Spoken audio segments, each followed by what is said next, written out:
15 de octubre, Santa Teresa de Jesús.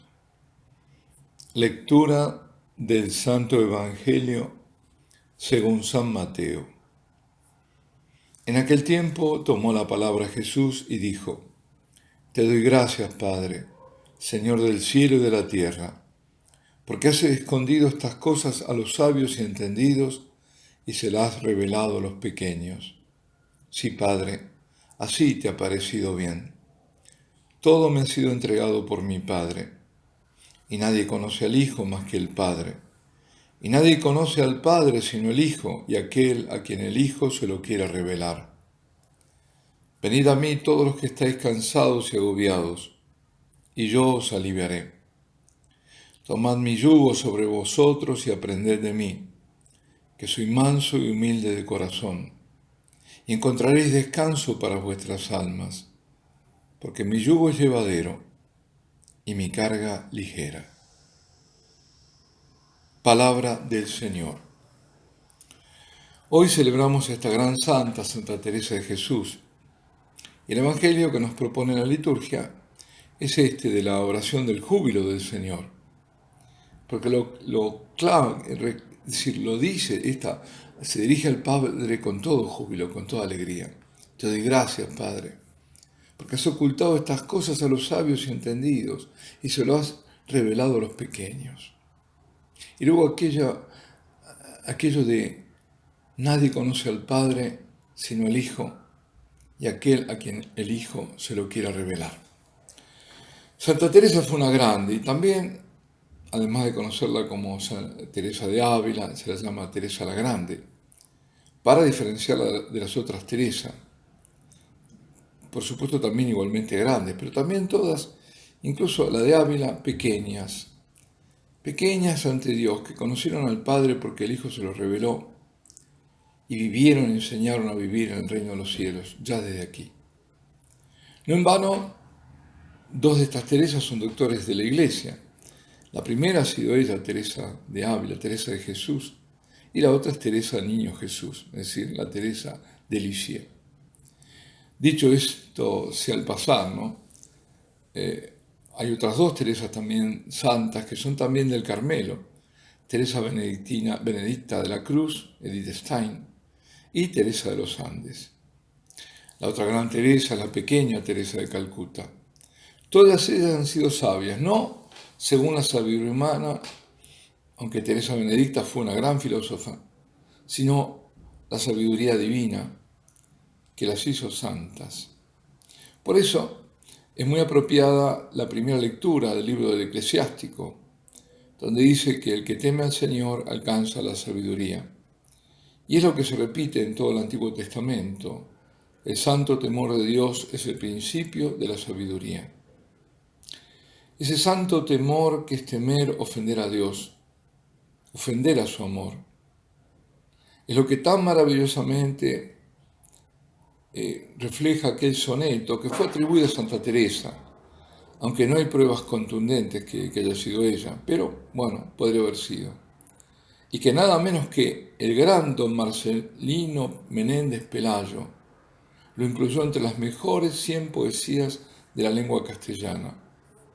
Es aquello de, bueno, muchos lo conocerán, pero es bueno repetirlo. No me mueve, mi Dios, para quererte el cielo que me tienes prometido, ni me mueve el infierno tan temido para dejar por eso de ofenderte. Tú me mueves, Señor, muéveme el verte clavado en una cruz y escarnecido, muéveme ver tu cuerpo tan herido, muévenme tus afrentas y tu muerte. Muéveme, en fin, tu amor y en tal manera que aunque no hubiera cielo, yo te amara, y aunque no hubiera infierno, te temiera. No me tienes que dar porque te quiera, pues aunque lo que espero no esperara, lo mismo que te quiero, te quisiera. Yo creo que algunos escuchando lo habrán repetido conmigo, ¿no? Porque es conocido, muy conocido. Es decir, Dios no es solo el que presenta el salmista en el Salmo de hoy, temible, terrible entre su corte, Señor de los ejércitos, sino el Dios también que revela a Jesucristo sobre todo. Él el mismo Dios encarnado en la cruz, el Dios del amor, el Dios de la misericordia.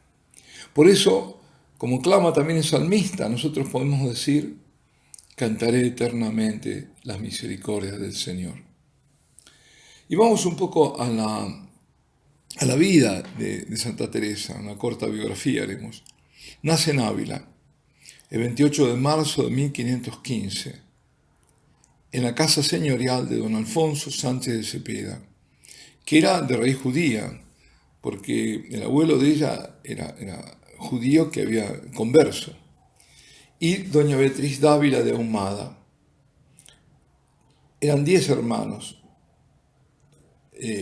y 2 hermanastros tenía, pues su padre tuvo 2 hijos en un matrimonio anterior, había enviudado, y se casa en segundas nupcias con doña Beatriz de Ahumada.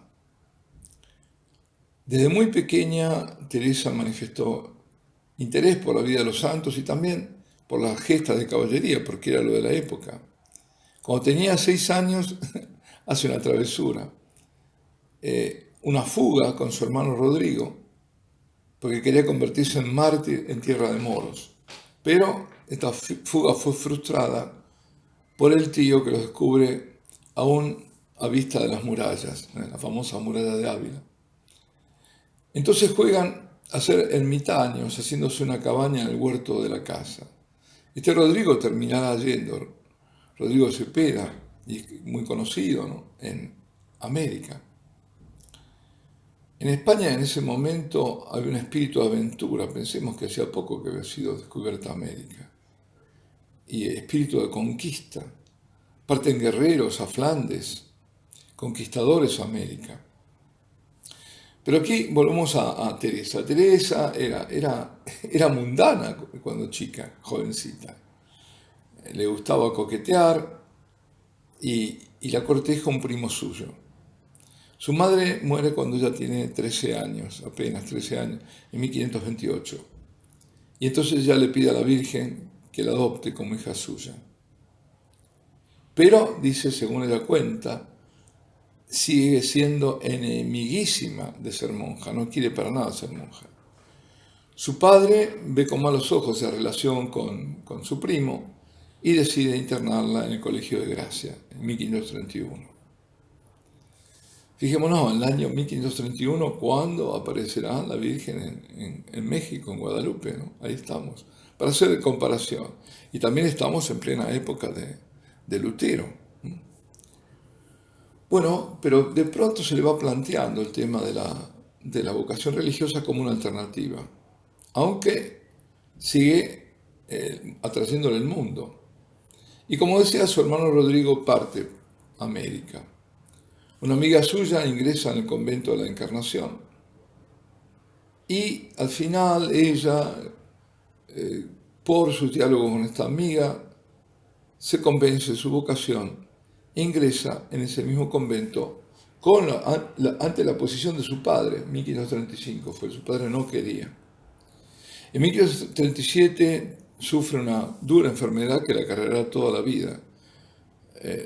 Ella no mejora, la saca el padre del convento, no mejora, llega a estar 4 días inconsciente, tanto que la dan por muerta. Finalmente se recupera, vuelve a la Encarnación 2 años después, aunque tullida por las secuelas.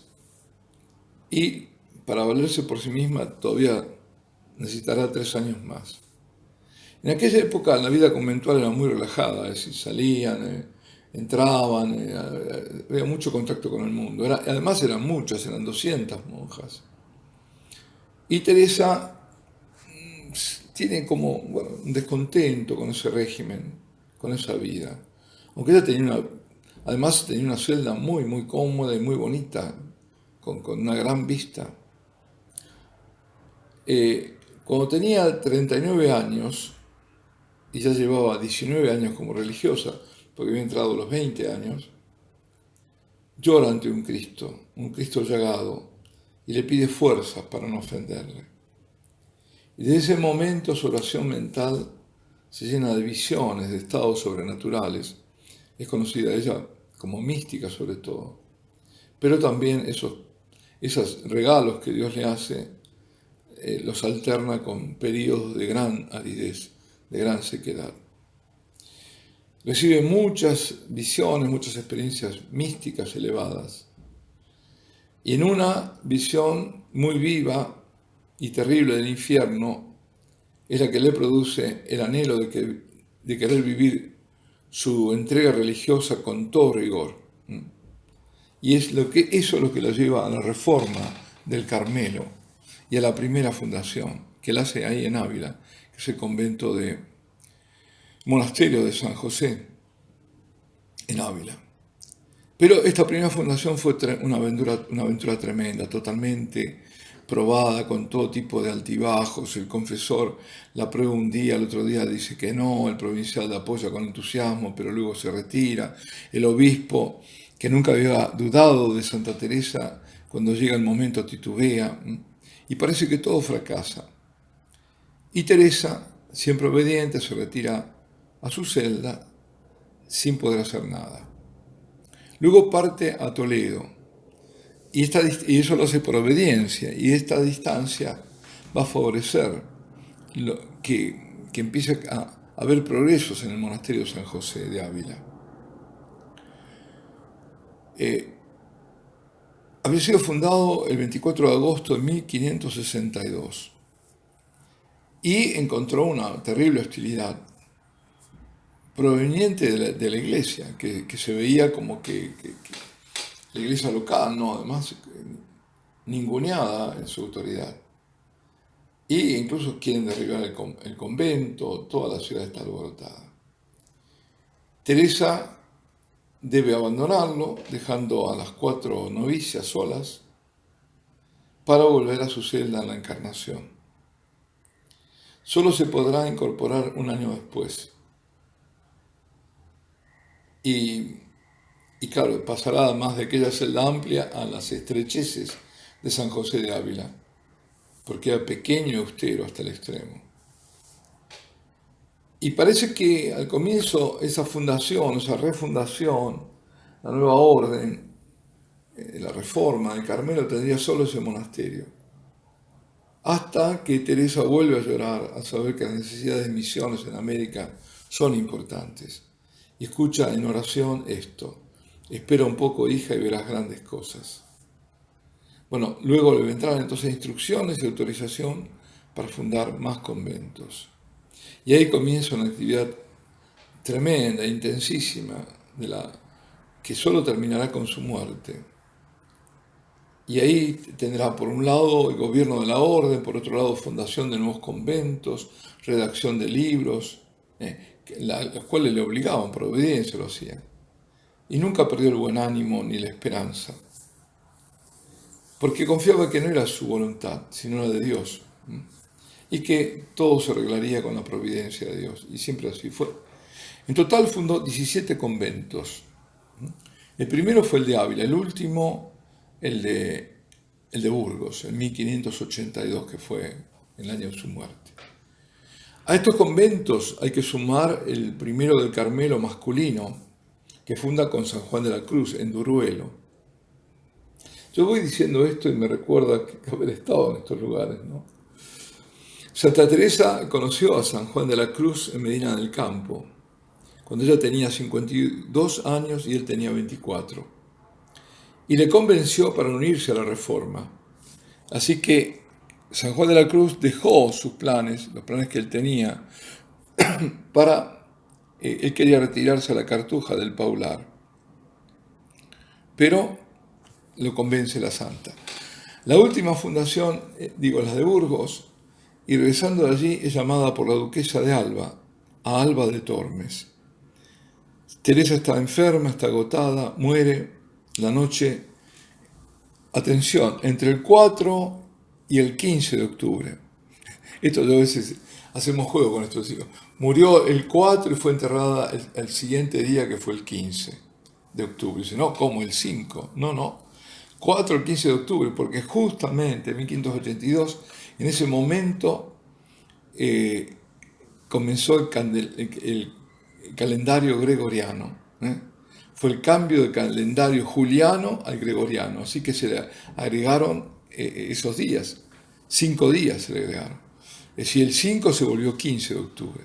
Bueno, por eso se celebra el 15 de octubre, con el calendario gregoriano. Y muere sin haber publicado ninguna de sus obras, sin haber logrado fundar en Madrid lo que ella quería y sin haber separado la orden de descalzos de la de calzados. Y con dudas también sobre si su monasterio se podría mantener con el espíritu que ella había fundado. Como decía Teresa, si escribió por obediencia, porque por iniciativa suya escribió muy poco. Y los superiores querían, porque sabían que era importante las experiencias que ella tenía. Y escribir le supone un esfuerzo importantísimo, lo hace en ocasiones ocupando la otra mano con la rueca. Y ella misma lo cuenta. Dice, casi hurtando el tiempo y con pena porque me estorbo de hilar y por estar en casa pobre y con hartas ocupaciones. La Inquisición vigiló de cerca sus escritos, porque eran momentos del cisma en Europa y porque temían que se pudiese alejar en algún punto de la ortodoxia, de la recta doctrina.